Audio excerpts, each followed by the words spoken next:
বাংলাদেশ ভারত আন্তর্জাতিক সমুদ্র সীমা সংলগ্ন ভারতীয় জলসীমায় অবৈধভাবে মৎস্য আহরণের অভিযোগে গত 16 এবং 17 ডিসেম্বর 2025 এবং 20 জানুয়ারি ও 16 ফেব্রুয়ারি 2026 ভারতীয় কোস্টগার্ড 4টি ফিশিং বোট সহ 91 জন বাংলাদেশি জেলেকে আটক করে। পরবর্তীতে পররাষ্ট্র মন্ত্রণালয়ের কূটনৈতিক প্রচেষ্টা এবং বাংলাদেশ কোস্টগার্ড ও ভারতীয় কোস্টগার্ডের পারস্পরিক সমন্বয়ের মাধ্যমে আটক জেলে ও ফিশিং বোট সহ বাংলাদেশে প্রত্যাবর্তনের সিদ্ধান্ত গৃহীত হয়।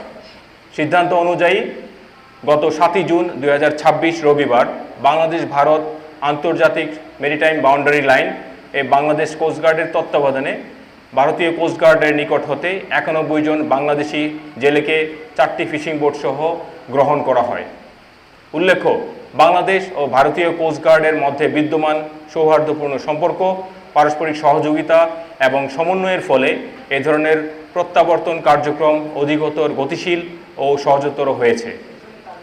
পরবর্তীতে আজ 8 জুন 2026 সোমবার সকাল 12টায় কোস্টগার্ড বেস মংলায় জেলেদের তাদের ফিশিং বোট সহ পরিবারের সদস্যদের নিকট হস্তান্তর করা হয়। বাংলাদেশ কোস্টগার্ড ভবিষ্যতেও দেশের জেলেদের স্বার্থ সংরক্ষণ এবং সমুদ্রের নিরাপত্তা নিশ্চিতকরণের প্রয়োজনীয় কার্যক্রম অব্যাহত রাখবে।